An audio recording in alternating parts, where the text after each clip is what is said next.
दिल्ली शहर में एक सास और बहू की जोड़ी रहा करती थी, काजल और सुनीता नाम की। काजल का बेटा अजय एक आर्मी ऑफिसर था, इसलिए वो ज्यादातर घर से बाहर ही रहा करता था और छुट्टियों में ही घर पर आया करता। उसकी पत्नी सुनीता को शॉपिंग करने का बहुत ज्यादा शौक था। उसकी माँ को बहुत ज्यादा खाने का शौक था। वो जब भी मौका पाती बस खाने बैठ जाती। ऐसी एक दिन सुनीता अपनी सास के पास आती है और उससे कहती है, माँ जी चलिए ना, आज कुछ शॉपिंग करके आते हैं। ठीक है बहू, चलते हैं, लेकिन उससे पहले तो मुझे कुछ खाने को तो दे दे। ठीक है माँ जी, आप 2 मिनट रुकिए, बस मैं अभी कुछ लेकर आती हूँ। ठीक है बहू, जल्दी से लेकर आ जा। इसके बाद सुनीता आलू के गर्मा गर्म पराठे बनाकर लेकर आती है और अपनी सास को दे देती है। पराठे देखकर काजल बोलती है, क्या बात है बहू, आज तो मौज कर दी तूने। हाँ माँ जी, बस आप खाइए, फिर हम जल्दी से चलेंगे। ठीक है बहू। काजल 8 पराठे खा जाती है, लेकिन फिर भी उसकी भूख शांत नहीं होती। उसे बहुत ज्यादा भूख लगने लगती है और वो सुनीता से कहती है, बहू मेरी तो भूख ही शांत नहीं हो रही और पराठे नहीं है क्या? नहीं माँ जी, बस अब और नहीं, सब खत्म हो गया। अब क्या करूँ मैं? अरे माँ जी आप चिंता मत कीजिए, मैं आपको बाहर से कुछ खिला दूंगी, बस आप चलिए। इसके बाद सुनीता काजल को लेकर उसके साथ शॉपिंग करने चली जाती है। ऐसे ही वक्त गुजरता रहता है। एक दिन सुनीता को देखने के लिए उसकी सास की सहेली आती है। उसे देखते ही वो उसकी तारीफ करते हुए कहती है, क्या बहू लेकर आई है तू, कितनी सुंदर और कितनी समझदार है। देख ले, किस्मत वालों को ऐसे मिलती है बहू। वैसे ये मेरी बहू नहीं, मेरी बेटी है, और बेटी से बढ़कर ये मेरी बहुत अच्छी सहेली बन चुकी है। चल अच्छी बात है, ऐसा होना भी चाहिए। अच्छा मैं चलती हूँ, बहुत लेट हो गया है। अरे अभी कहाँ कुछ खाकर तो जाती। देख मेरी बहू बहुत अच्छा खाना बनाती है। अच्छा ठीक है, तू इतना कह रही है तो। हाँ तू बैठ, मैं अभी आती हूँ। लेकिन जा कहाँ रही है? बस अभी आ रही हूँ, तू बैठ आराम से। ऐसा कहकर कविता वहाँ से चली जाती है। वो सीधा अपनी बहू के पास चली जाती है। सुनीता पहले से ही खाना बना रही होती है। खाने की खुशबू सूंघकर काजल से रहा नहीं जाता और उसे बहुत तेज भूख लगने लगती है। वो कहती है, अरे वाह बहू, खाने में से बहुत अच्छी खुशबू आ रही है। क्या बना रही है वैसे? माँ जी मैं शाही पनीर और बटर नान बना रही हूँ। वाह बहू वाह, आज तो मजा ही आ जाएगा। चल तू जल्दी से बना ले खाना, मैंने कविता को भी खाने के लिए रोक लिया है। ठीक है माँ जी, मैं अभी जल्दी से बना कर लाती हूँ। और मेरे लिए कितना लाना है पता है ना बहू? जी माँ जी मैं जानती हूँ, आप बिल्कुल भी चिंता मत कीजिए। मेरी प्यारी बहू, चल मैं वापस जा रही हूँ, तू जल्दी से खाना लेकर आ जा। ऐसा कहकर काजल कविता के पास वापस चली जाती है और उसके साथ बैठकर इधर उधर की बातें करने लगती है। थोड़ी देर बाद सुनीता उन दोनों के लिए खाना लेकर आ जाती है और खाना परोसती है। सुनीता कविता की प्लेट में कम खाना रखती है और काजल की प्लेट में बहुत ज्यादा भरकर खाना रख देती है। तो कविता काजल से पूछती है, अरे काजल, ये इतना सारा खाना तेरे लिए है? और नहीं तो क्या, तुझे तो पता है ना मुझे बचपन से ही खाना कितना पसंद है, इसीलिए मेरी बहू मेरे लिए एक्स्ट्रा खाना बनाती है ताकि मुझे कम ना पड़े। अरे यार तू औरत है या कुंभकर्ण, कितना खाती है? आंटी जी ये क्या कह रही हैं आप? माँ जी को अगर खाना इतना ही पसंद है तो खाने दीजिए ना उन्हें। फिर भी सुनीता, ये अगर ऐसे ही खाती रही तो एक दिन ये बहुत मोटी हो जाएगी, फिर इसे बहुत ही तकलीफों का सामना करना पड़ेगा। अरे नहीं नहीं आंटी जी, ऐसी बात मत करिए, मेरी माँ जी को कुछ नहीं होगा, आप शुभ शुभ बोलिए। अच्छा ठीक है यार, तेरी बहू तो बहुत चिंता करती है तेरी। मुझे तो अब तुझसे बहुत ज्यादा ही जलन हो रही है। जलना भी चाहिए, हर किसी को ऐसी बहू थोड़ी ना मिलती है।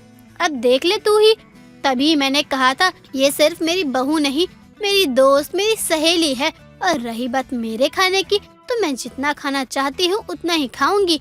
तू मुझे मत समझा कुछ भी, मैं आज भी तुझसे ज्यादा फिट हूँ, ठीक है ना? हाँ ठीक है, पर फिर भी अपना ख्याल रखियो। हाँ मैं रख लूंगी, बाकी मेरा ख्याल रखने के लिए मेरी बहू है मेरे पास। अच्छा अब मैं चलती हूँ, अब वाकई में बहुत देर हो गई है। खाना और खातिरदारी के लिए तुम्हारा शुक्रिया। अरे कैसी बातें कर रही है तू भी, दोस्तों में ये सब अच्छा नहीं लगता। ध्यान से घर जाइयो और घर पहुँचते ही मुझे कॉल कर दियो। ठीक है यार, मैं कर दूंगी। इतना कहकर दोनों सहेलियां एक दूसरे के गले लग जाती हैं और फिर कविता वहाँ से अपने घर चली जाती है। उसके जाने के बाद काजल सुनीता से बोलती है, बहू तूने खाना नहीं खाया?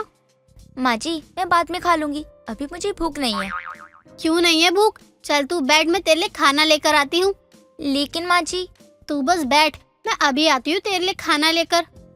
ऐसा कहकर काजल किचन में जाती है और सुनीता के लिए खाना लेकर आ जाती है और उसके पास बैठकर उसे अपने हाथों से खाना खिलाने लगती है। खाना खाने के बाद सुनीता अपनी सास से बोलती है, थैंक यू माँ जी, अब आप अपने कमरे में जाकर आराम कर लीजिए, बहुत रात हो गई है।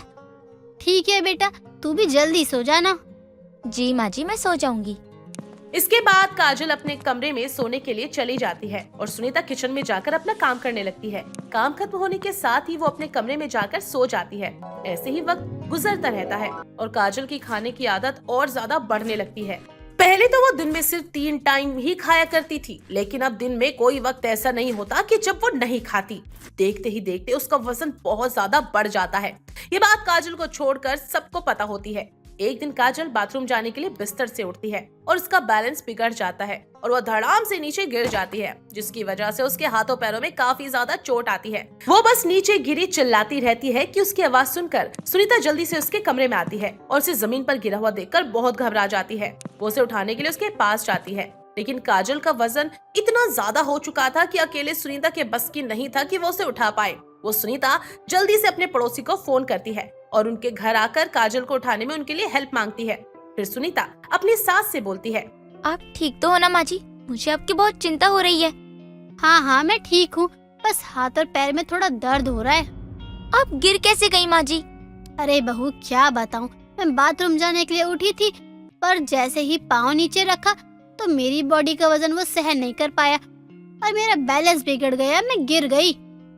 अरे तो माँ जी, मुझे ही बुला लिया होता। मुझे क्या पता था बहू कि ऐसा होने वाला है, वरना मैं तुझे जरूर बुला लेती। आपका बहुत बहुत शुक्रिया भाई साहब, आपकी वजह से मेरी माँ जी उठने में सफल हो पा रही हैं, वरना पता नहीं मैं अकेले क्या करती। अरे कोई बात नहीं बहन जी, आखिर पड़ोसी ही तो पड़ोसी के काम आता है और मैं आपके काम आया, ये जानकर मुझे बहुत अच्छा लगा। आप इनका ध्यान रखिएगा, अब मैं चलता हूँ। कम से कम चाय तो पीकर जाइए आप। नहीं शुक्रिया बहन जी, वो कभी और आके पी लूंगा, मुझे कुछ काम है, जाना होगा।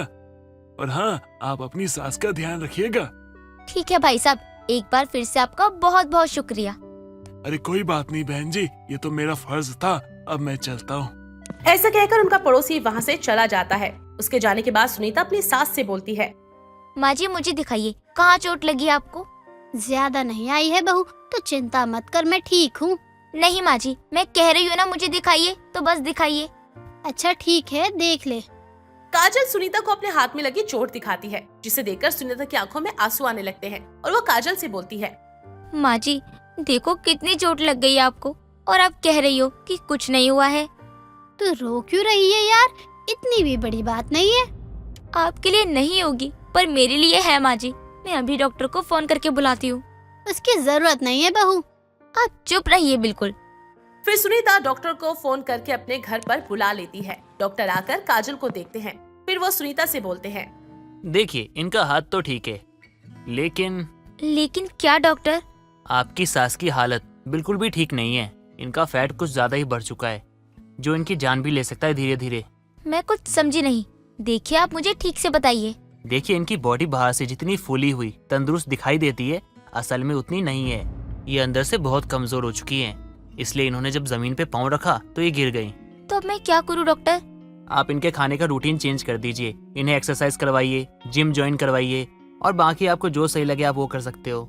जैसे आप जॉगिंग करवा सकते हो, पार्क ले जा सकते हो, टहलवा सकते हो, और कुछ भी जैसा आपको सही लगे।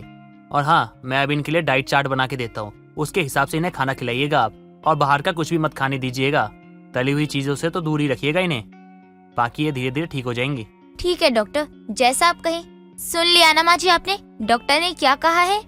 हाँ बहू, सुन लिया, मैं वैसे ही करूँगी जैसे तू और ये डॉक्टर कह रहे हैं। आपके लिए तो यही अच्छा होगा। इसके बाद डॉक्टर सुनीता को कुछ दवाइयाँ दे देते हैं और एक डाइट प्लान बनाकर भी। जिसके बाद सुनीता काजल को उसके हिसाब से खाना पीना देने लगती है और कुछ ही महीनों के अंदर काजल फिर से फिट और एनर्जेटिक हो जाती है और ऐसे ही दोनों खुशी खुशी रहने लगते हैं।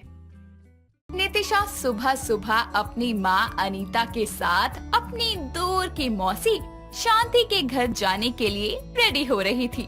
तभी वो अपनी माँ से बोलती है, माँ जाना जरूरी है क्या? हाँ बेटा, बहुत जरूरी है। आज हम किसी के घर नहीं जाएंगे तो कल को कोई हमारे घर भी नहीं आएगा। पर माँ जाना जरूरी है क्या? वो कितने दूर की रिश्तेदारी है, आपकी मौसी के बेटे की बेटी के बेटे यानी कि कबीर का जन्मदिन है। अपनी माँ की बात सुनकर नितिशा जल्दी से रेडी हो जाती है, जिसके बाद दोनों माँ बेटी अपने घर से शांति के घर जाने के लिए निकल जाते हैं।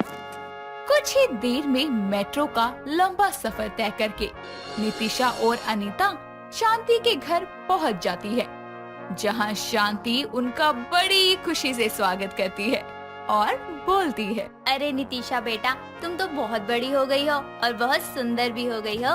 थैंक यू मासी। चलिए आप बैठिए, मैं चाय नाश्ते का प्रबंध करती हूँ। इतना कहकर शांति वहाँ से चली जाती है।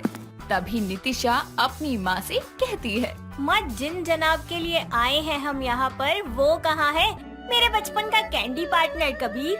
नितिशा इतना बोल ही रही होती है कि तभी हाथों में ढेर सारी कैंडी लिए हुए कबीर वहाँ आकर बोलता है, लगता है कोई मेरा जिक्र कर रहा था। कबीर? हाँ जी, मैं पेरीपोना आंटी जी, कैसी हैं आप? बेटा, दूर के हुए तो क्या हुआ, अपने तो अपने होते हैं। अब जल्दी से रेडी हो जा। जी जी, आशीर्वाद है आपका। लो खा लो। ये तो मेरी फेवरेट कैंडी है, तुम्हें आज भी याद है? बिल्कुल, मुझे सब कुछ याद है। सभी बातें कर रहे होते हैं। तभी वहाँ पर शांति चाय नाश्ता लेकर आती है और सभी साथ में बैठकर चाय नाश्ता एंजॉय करते हैं। शाम को बर्थडे पार्टी में नितिशा एक बहुत ही सुंदर सा गाउन पहनकर रेडी होती है और जैसे ही कबीर की नजर उस पर पड़ती है, वो उसे देखता और बस देखता रह जाता है। तभी नितिशा उसे कहती है, क्या हुआ? ऐसे क्या देख रहे हो? बुरी लग रही हूँ क्या? ड्रेस चेंज करके आऊँ क्या? नहीं, तुम हमेशा की तरह आज भी सुंदर लग रही हो। वही मासूमियत जो बचपन में तुम्हारे चेहरे पर थी, आज भी है। कबीर की बात सुनकर नितिशा शर्मा जाती है और मुस्कुराती हुई वहाँ से चली जाती है। जिसके बाद कबीर केक कटिंग करता है और सभी पार्टी एंजॉय करते हैं। अगली सुबह अनीता और नितिशा घर जाने के लिए रेडी होते हैं। तभी शांति बोलती है, आप आए, सच में हमें बहुत खुशी हुई। अरे मुझे भी बहुत खुशी हुई। यूं ही रिश्ते नाते निभाने से प्यार बढ़ता है। आंटी, अगर आप बुरा ना मानो तो नितिशा को कुछ दिन यहीं छोड़ जाओ, मैं उसे घर छोड़ दूंगा। अरे बुरा मानने की क्या बात है, ये भी उसका अपना ही घर है, रह लेगी कुछ दिन। इतना कहकर अनीता नितिशा को वहीं छोड़कर घर निकल जाती है। ऐसे ही दिन गुजरते जाते हैं। नितिशा और कबीर के बीच नजदीकियां बढ़ने लगती है। ऐसे ही एक दिन कबीर नितिशा को बोलता है, नितिशा रेडी हो जाओ। कहाँ जाने के लिए? बस रेडी हो जाओ, घूमने जा रहे हैं हम। कबीर की बात सुनकर नितिशा जल्दी से रेडी हो जाती है और कुछ देर बाद वो रेडी होकर कबीर के पास आती है और दोनों घर से बाहर घूमने के लिए निकल जाते हैं। सबसे पहले दोनों मूवी देखते हैं और फिर खाना खाते हैं। शाम को दोनों क्लब जाते हैं, जहां डांस करते करते दोनों एक दूसरे के करीब आते हैं। तभी कबीर बोलता है, नितिशा, क्या जो मैं तुम्हारी आंखों में खुद के लिए देख रहा हूँ वो सच है? क्या जितना प्यार बचपन में मैं तुमसे करता आया हूँ तुम भी करती हो? हाँ कबीर, मैं भी तुमसे बहुत प्यार करती हूँ। तुम्हारा पास होना, तुम्हारा साथ होना मुझे बहुत अच्छा लगता है। पर क्या? बोलो। पर दुनिया वाले हमारे रिश्ते को नहीं समझेंगे, वो हमें अलग कर देंगे। कोई हमें अलग नहीं करेगा। इतना कहकर कबीर नितिशा को गले लगा लेता है और दोनों यूं ही साथ में प्यार भरे लम्हे बिताते हैं। कुछ दिनों बाद कबीर नितिशा को उसके घर छोड़ आता है, पर दोनों का प्यार में डूबा दिल एक दूसरे के बिना नहीं लगता। जिसके बाद एक दिन कबीर अचानक से नितिशा के घर आता है। अनीता कबीर का वेलकम करती है, जिसके बाद वो घर के कामों में लग जाती है और नितिशा कबीर का हाथ पकड़कर उसे कमरे में ले जाती है और झट से अपने गले लगाकर बोलती है, जानते हो कबीर, मैं तुम्हें कितना मिस कर रही थी। तभी तो आया हूँ जान तुम्हारे पास। सच में पता नहीं कितना प्यार हो गया है तुमसे कि एक पल भी तुम्हारे बिना रहा नहीं जाता। मैं भी नहीं रह सकता हूँ नितिशा, मन तो करता है हर पल तुम्हें अपनी आंखों के सामने रखूं, कभी खुद से दूर न जाने दूं। यूं ही दिन गुजरते जाते हैं और अब कभी भी नितिशा कबीर के घर तो कबीर नितिशा के घर पर आ जाया करता और किसी को भी कबीर के भैया से सैया बनने की खबर तक नहीं थी। दोनों की ये गुपचुप इश्क यूं ही चलता रहता है। ऐसे ही एक दिन शांति और कबीर नितिशा के घर आते हैं। तभी शांति एक लड़के की फोटो दिखाते हुए अनीता से कहती है, ये देखो, इस लड़के से बात चलाई है मैंने अपनी नितिशा की। इसकी फोटो भी भेजी थी। उनको नितिशा बहुत पसंद है। सच में क्या? ठीक है, फिर तो उनको घर बुलाओ, मैं मिलकर बात करना चाहती हूँ उनसे। शादी की बात सुनकर नितिशा और कबीर के चेहरे की हवाइयाँ उड़ जाती है। आंखों में आंसू लिए नितिशा वहाँ से चली जाती है और अनीता बोलती है, लगता है शर्मा गई। मैं देखता हूँ क्या हुआ। इतना कहकर कबीर नितिशा के पीछे उसके कमरे में जाता है, जहाँ वो सिसकियाँ लेकर रो रही होती है। देखा, मैंने कहा था ना कि कोई हमें नहीं समझेगा, कोई हमें एक नहीं होने देगा। माँ मेरी शादी करवा रही है, मुझे कोई और ले जाएगा, मैं किसी और की नहीं हो सकती। नितिशा तुम मेरी हो, मेरी थी, मेरी ही रहोगी। मैं हमारा ये रिश्ता कभी खत्म नहीं होने दूंगा। मेरे अलावा तुम पर कभी किसी का हक नहीं होगा। बस तुम मत रो, जो हो रहा है उसे होने दो। मैं जब तक तुम्हारे साथ हूँ तुम्हें किसी बात की चिंता करने की जरूरत नहीं है। ठीक है कबीर। यूं ही कबीर किसी न किसी तरीके से नितिशा को समझा बुझा कर चुप करवा देता है। ऐसे ही कुछ दिन बाद लड़के वाले नितिशा को देखने के लिए आते हैं और रिश्ते की बात पक्की करके वहाँ से चले जाते हैं। जैसे जैसे शादी के दिन करीब आने लगते हैं, नितिशा का हाल बेहाल होने लगता है। ऐसे ही एक शाम कबीर नितिशा के घर आता है और नितिशा उसे रोते हुए बोलती है, कबीर अब हम क्या करेंगे? देखो ना, मेरी शादी के दिन भी करीब आ रहे हैं। नितिशा चलो, हम सबको अपने रिश्ते के बारे में बता देंगे। जिसके बाद जो होगा सो होगा। या हम मिल जाएंगे या फिर हमेशा के लिए हम जुदा हो जाएंगे। इसके अलावा कोई रास्ता नहीं है हमारे पास। चलो। कबीर इतना बोलकर नितिशा का हाथ पकड़कर उसे बाहर ले आता है। तभी वहाँ अनीता आ जाती है और बोलती है, रुक जाओ, दोनों को कहीं जाने की जरूरत नहीं है। मैं अच्छे से जानती हूँ कि तुम दोनों एक दूसरे से प्यार करते हो। माँ अगर आप सब जानती है तो क्यों करवा रही है मेरी शादी? मेरी खुशी किसी और के साथ नहीं बल्कि कबीर के साथ है। मुझे उसी के साथ रहना है, वही मेरा सब कुछ है। नितिशा, तुझे क्या लगता है कि ये सब कुछ बहुत आसान है? तू अपने भैया को अपना सैया बना लेगी और दुनिया वाले उसे आसानी से मान लेंगे? कभी नहीं, ऐसा नहीं होगा।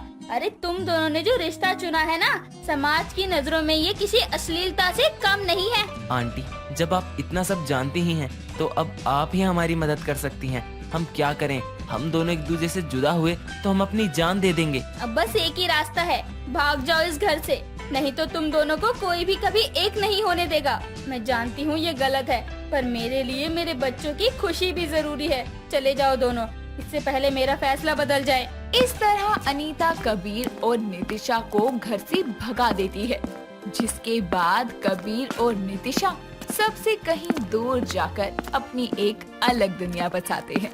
मुझे छोड़ दो, माफ कर दो, मेरे बेटे को मार दिया। आखिर क्या चाहती हो तुम? आखिर ऐसी क्या वजह थी जो वो बुढ़िया अपने बेटे के पास बैठी हुई अपनी जान की भीख मांग रही थी? आइए इस कहानी को विस्तार से देखने के लिए कुछ समय पीछे चलते हैं। श्रुति अपने माँ बाप की एक लौती संतान थी और वो उसके बड़े होने पर अपनी पसंद के लड़के दीपक से उसकी शादी करवा देते हैं। शादी करके श्रुति अपनी ससुराल को अच्छे से संभालती है। शादी के बाद हर सास की तरह उर्मिला को भी अपनी बहू से पुत्र प्राप्ति की उम्मीद थी, लेकिन ये सास थोड़ी अलग थी। ऐसे ही शादी के कुछ महीनों बाद श्रुति प्रेग्नेंट होती है और एक दिन उनके घर सामने वाली पड़ोसन आती है और उसके आने पर श्रुति उसके और अपनी सास के पैर छूती है, जिस पर पड़ोसन बोलती है, सदा सुखी रहो, पुत्रवती भवा, जीती रहे, जल्दी से मुझे पोता दे दे। उर्मिला, बहू को देखकर ही लग रहा है लड़का ही होगा। और क्या, पोता ही होगा। पूरे मोहल्ले में मिठाई बंटवाऊंगी, बाकी तो भगवान के हाथ में है। देखो क्या होता है। अच्छा, मुझे गेहूँ साफ करना है, गेहूँ फटकने वाला दे दे। उर्मिला पड़ोसन को सूप लाकर दे देती है, जिसके बाद वो पड़ोसन चली जाती है। ऐसे ही समय गुजरता रहता है। समय के साथ साथ श्रुति का पेट बाहर आने लगता है। डिलीवरी का समय नजदीक आ चुका था और एक दिन श्रुति को लेबर पेन होना शुरू हो जाता है। दीपक और उर्मिला श्रुति को जल्दी से हॉस्पिटल ले जाते हैं और वहाँ पूरा दिन निकल जाता है और उसके बाद उसे ट्विंस बेबी गर्ल्स होती है। उर्मिला और दीपक को जब ये पता चलता है तो हॉस्पिटल में ही दोनों का मुंह बन जाता है। उर्मिला तो अकेले घर आ जाती है। 2 दिन बाद श्रुति को हॉस्पिटल से डिस्चार्ज मिलता है और दीपक उसको और बच्चियों को लेकर घर आता है, जहां अपनी बहू को देखकर उर्मिला बोलती है, महारानी आ तो ऐसे रही है जैसे मेरा पोता गोद में लिया हो। अरे दोनों लड़कियों को जन्म दिया। मैं तो अपने पोते का मुंह देखना चाहती थी। इस मनुष्य ने लड़की पैदा कर दी, वो भी एक नहीं 2-2। माँ जी तो क्या हुआ अगर हमारे घर लड़कियाँ आई हैं तो? हमारे घर में लक्ष्मी आई है, ये सोचो ना। और आप भी तो लड़की हो, और फिर अगर आपकी तरह सब लोग लड़के ही चाहेंगे तो फिर लड़के ही लड़के हो जाएंगे, लड़कियाँ तो दिखेंगी ही नहीं। अरे हमारे घर का वंश आगे कौन बढ़ाएगा, तेरी माँ या तेरा बाप? वंश बढ़ाने के लिए पोता चाहिए था, तूने तो लड़कियों की लाइन लगा दी। कौन सी घुट्टी दी थी तेरी माँ ने तुझे जो तूने लड़कियों को पैदा कर दिया? आपको ये सब बोलते हुए शर्म नहीं आ रही माँ जी?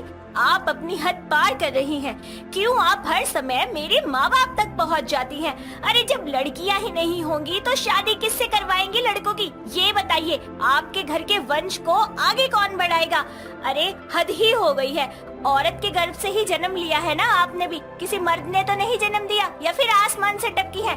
देख तो कितनी जुबान चल रही है इसकी। वो क्या देखेंगे, और तुम खड़े खड़े क्या मुंह देख रहे हो? अपनी माँ को बोलो कि वो तमीज से बात करे, वरना मैं भी चुप नहीं रहूंगी। गलत क्या बोला है माँ ने? सही तो कहा है। हमारा वंश कैसे आगे बढ़ेगा और इतनी महंगाई में 2-2 लड़कियाँ कैसे पलेंगी? अरे तो क्या आफत हो गई अगर लड़कियाँ पैदा हो गई तो? अब ये सब मेरे हाथ में थोड़ी ना था। मैंने अपने अंदर कोई मशीन थोड़ी ना फिट कर रखी है कि मुझे पता चल जाए मेरे गर्भ में पल रहा बच्चा लड़की है या लड़का।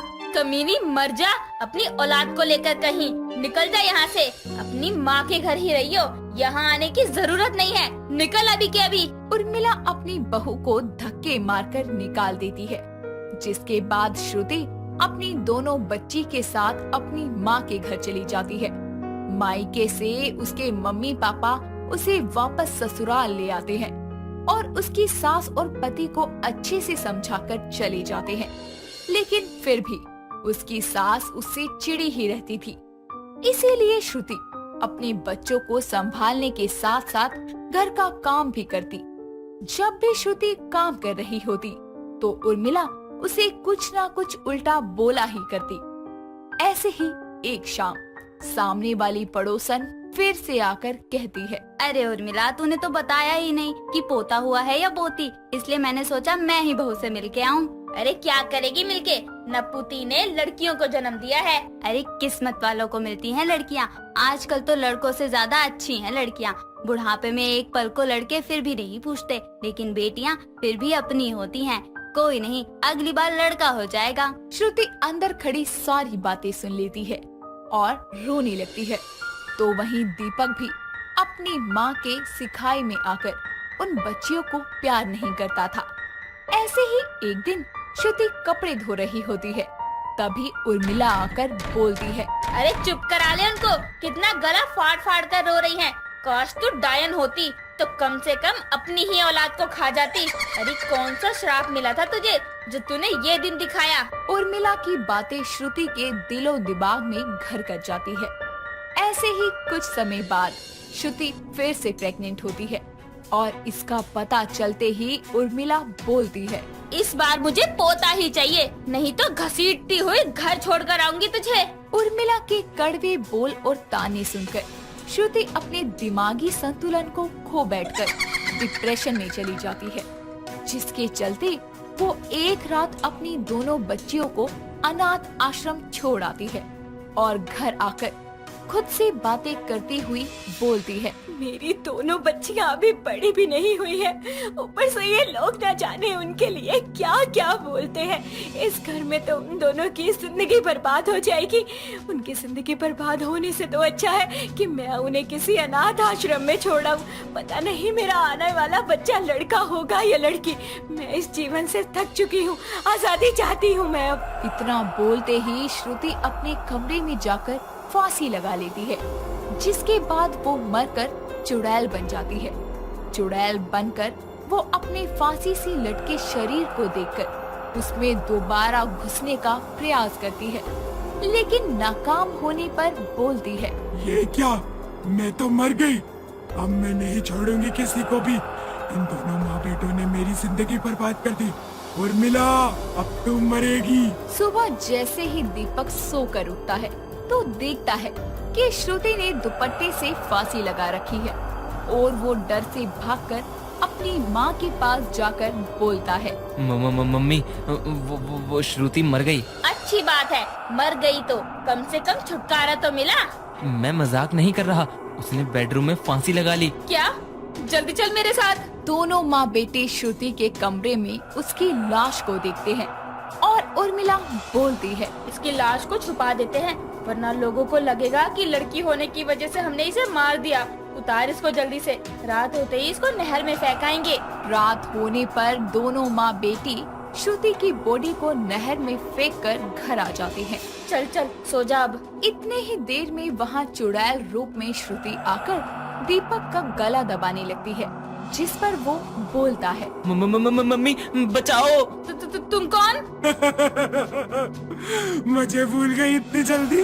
चुड़ैल अपने हाथों से दीपक की गर्दन मोड़ देती है और उसके शरीर का मांस नोच नोच कर निकाल देती है। ये देखकर उर्मिला की आंखें फटी की फटी रह जाती है और उसके पैरों तले जमीन खिसक जाती है। वो रोने लगती है। तभी चुड़ैल उसकी तरफ देखकर कहती है, तेरी जुबान सच हुई बुढ़िया, मैं मर गई और तेरा बेटा भी नहीं बचा। अब तेरे वंश को आगे कौन बढ़ाएगा? अब तू जी कर क्या करेगी? मुझे छोड़ दो, माफ कर दो। मेरे बेटे को तो मार दिया, आखिर क्या चाहती हो तुम? हमने क्या बिगाड़ा है तुम्हारा? उसे तो मैंने कब का मार डाला। तेरी वजह से डिप्रेशन में आकर मैंने सुसाइड कर लिया था और अब मैं अपनी मौत का बदला लूंगी। मरेगी मरेगी तो उर्मिला। इतना बोलते ही उसे तड़पा तड़पा के मार देती है और खुद मुक्त हो जाती है। दोस्तों, अगर आपको ये कहानी पसंद आई तो इसे लाइक करें, शेयर करें और कमेंट करके बताएं कि कहानी में आपको सबसे अच्छा क्या लगा।